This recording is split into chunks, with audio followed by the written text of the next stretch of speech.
Morning, folks. Sorry about that. This is Deb Delapiana, and this is your short take. So I wanted to try to get this video up and posted before work today. As you know, I made a video maybe 2 weeks ago about Nex Benedict and her, the fact that she was assaulted at school in the bathroom. That was on February 7th. On February 8th, Nex Benedict was rushed back to the hospital where she passed away. It was recently revealed that Nex's cause of death was suicide. So, you know, as is always the case,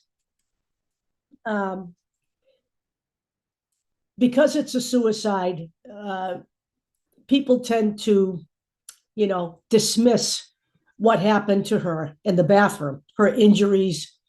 And even though she did not die from trauma, and this, by the way, the release from the coroner's office was a summary. The full autopsy report is not out yet. But while it has been determined that she did not die directly from trauma, people tend to downplay what she may have, the injury she may have suffered. So I'd like to read to you her family's response, because her family has been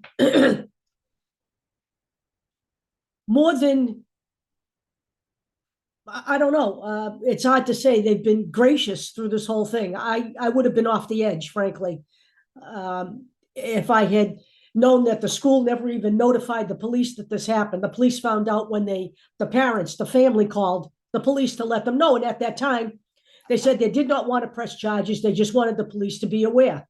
So I will tell you right now that the school is under investigation by the federal government, the DOJ, for the way they handled this. And let's go on here with this, okay? This was the parent statement. With each passing day, the numerous ongoing investigations surrounding Nex's untimely passing yield additional information. Yesterday, a summary report from the medical examiner was released, simply stating that Nex's death was caused by suicide. As the media and public await the release of the full report, the Benedicts want to ensure other pertinent portions of the report are not overshadowed by the classification of Nex's death. So this is, the summary here. 2, no lethal trauma. A, head and neck. 2 contusions, right orbital region, right scleral hemorrhage, 2 lacerations, 1/4 inch each, right cheek and right external ear, 2 abrasions, right external ear and left cheek, 1 scalp and subgaleal hemorrhages.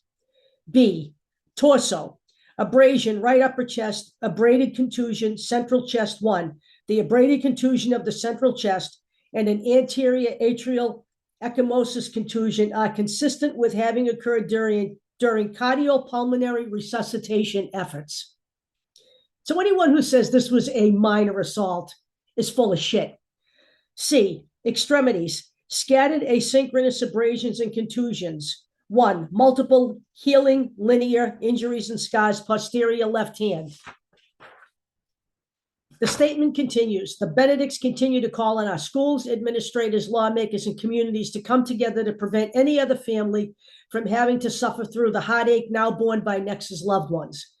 Reforms creating school environments that are built upon pillars of respect, inclusion, and grace, and aim to eliminate bullying and hate are the types of change that all involved should be able to rally behind.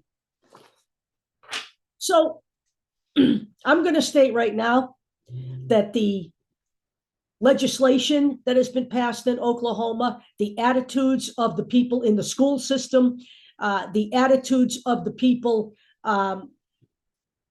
in the legislature themselves have contributed mightily to this. And it will continue. It will not stop. It will not stop unless this changes. So let me read to you just really quick one legislator's response to Nex's death when asked about it. This is Senator Tom Woods, Republican of Westville. He was heard during a legislative forum when asked about the death of non-binary teen Nex Benedict and legislation allegedly targeting the LGBTQ plus community. This audio was recorded by the Tahlequah Daily Press.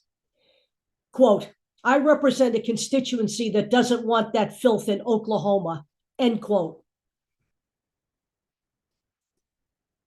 When you start referring to human beings as filth based on what they are and who they are as people, you are enabling the kind of shit that went on with Nex Benedict. It's disgraceful. It's a school. It is supposed to be a safe haven for all children. Instead, like in Florida, they've taken down all the rainbow signs. None of that happens in that state, okay? None of it. Instead, they foster a feeling of hate and revulsion for the LGBTQ community. They are toxic.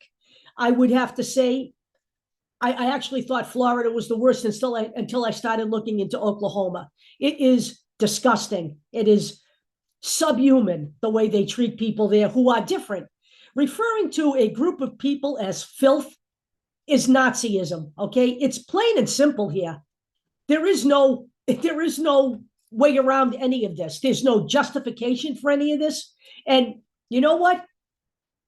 You are infecting other children's minds with your filth when you start talking like that. It's an abomination, in my opinion. I live in a state where it's virtually effortless to be gay, where it's virtually effortless to be a transgender teen. I have a 23-year-old transgender child in my home, all right? My daughter. This state is a breeze compared to the states that are red, and they're getting worse. In Oklahoma, they hired Chaya Raychick to be on their library board. She is the founder of a hate group, Libs of TikTok. The school system actually hired this woman. And then they wonder why shit like what happened to Nex Benedict happens. There should be no question here. So that's really all I have to say. I'm waiting for the full autopsy report, like everyone else's that's been following this story, and we will continue to update you. But I wanted to try to get this in and posted before I leave for work.